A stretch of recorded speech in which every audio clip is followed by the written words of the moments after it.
Lately, there have been a lot of discussions about hell. And it's been good because it's caused me to restudy what I've always believed about hell. And it's interesting because some of the things that I thought were so clear, they're really not that clear in Scripture. And then there's other truths that I thought were, questionable. And yet the more I study, I go, wow, that's actually crystal clear.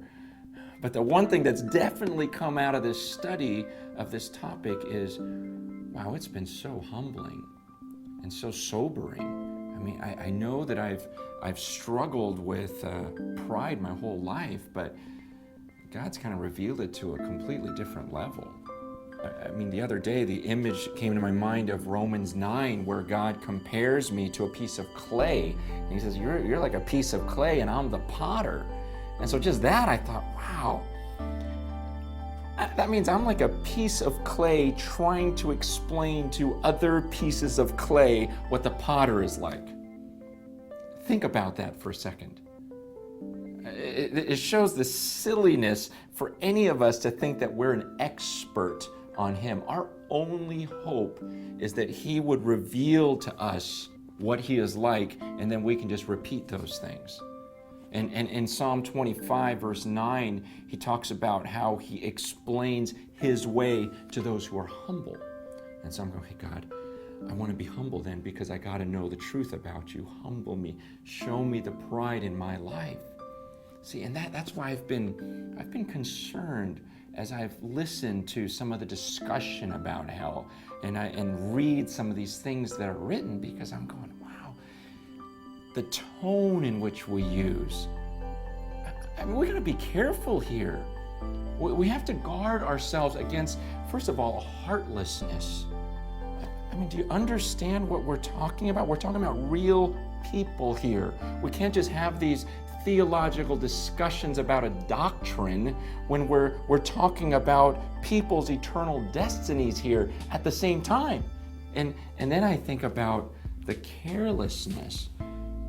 We can't be careless in this discussion. We can't just argue for our point of view or what we think is right, and so we present our case and we neglect all the other evidence. Man, do you understand what we're dealing with here? Well, we gotta lay everything on the table and go, look, it's your destiny at stake, so I wanna just present all of the facts, everything I can think of in this book, and let you decide, not sway you, just go, look, here's everything I see. We gotta make a decision about this. And then maybe the thing I'm most concerned about is this arrogance. Look, in Isaiah 55, God says, your thoughts are not like my thoughts, and your ways are not as my ways. He goes, as high as the heavens are above the earth, that's how much higher my ways are than your ways. And that's how much higher my thoughts are than your thoughts. So when we begin an argument with, well, I wouldn't believe in a God who would what? Do something that you wouldn't do? Or think in a way that's different from the way you think? Do you ever even consider the possibility that maybe the Creator's sense of justice is actually more developed than yours? And that maybe His love and His mercy are perfect, and that you could be the one that is flawed? See, when we make statements like, well, God wouldn't do this, would He? Do you understand? At that moment, you're actually putting God's actions in submission to your reasoning. You're in essence saying, well, God wouldn't think that way or act that way because I wouldn't act that way or think that way. And yet, when I read the scriptures, man, all through this book, I go, God, there are some things you say that I would never say. There are things you do that I wouldn't think to do. I mean, even from creation, I go, so Adam and Eve sinned, and so you're going to put a curse on the earth? See, I wouldn't think to do that. And then there's other passages that are even more difficult for me to stomach, like Exodus 32, where the people sin and God tells his priests, here's what I want you to do. I want you each to grab a sword, strap it to your side, and then I want you to run back and forth, and I want you to just start killing people. Some of them will be your brothers, your friends, because of this sin. And I'm reading that, and 3,000 people dying, going, wow, did you just do that? Or to think about the story of Job and go, really, God? It seemed like he was one of, if not the most faithful man on earth, and you're going to have his family die? You're going to have all of his possessions taken away? You're going to have him? You're going to let him be struck with these sores all over his body and suffering?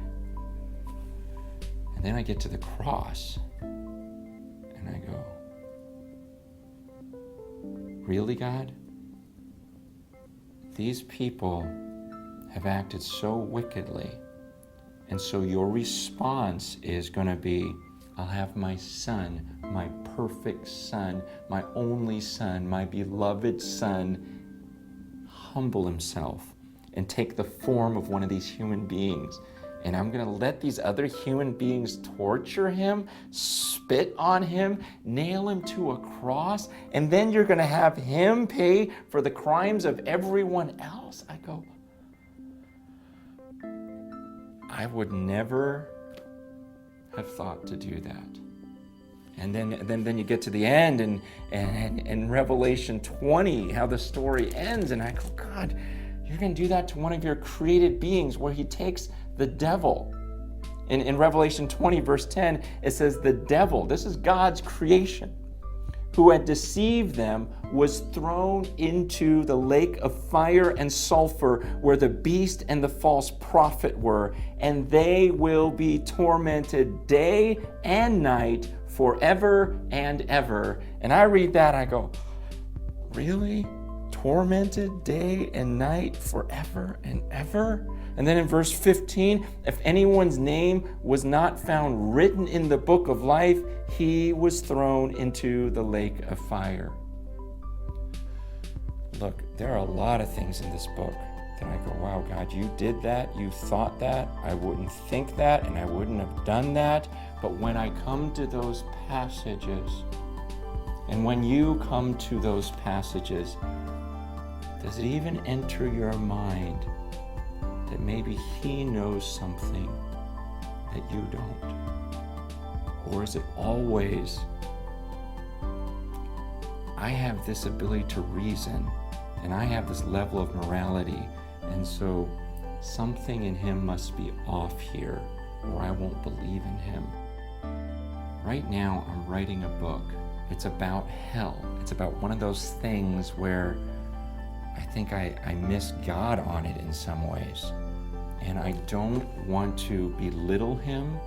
I don't want to draw conclusions that are not true. And that's why I'm asking you to pray for me, because I know there are things that I want desperately to be true. And I also know that there's a part of me that thinks God ought to do things a certain way. And I don't want to put him under me. I want to be honest and say, look, here's all that God has written. I don't want to draw any conclusions that aren't there. I don't want to read into it too much. I just want to present this fairly, and I don't want to misrepresent him. And I want to encourage you, as you discuss this, it's good that you discuss these things, but I'm asking you, do it with humility. Confess, pray, fast, and study diligently on this one, because we can't afford to be wrong on this issue.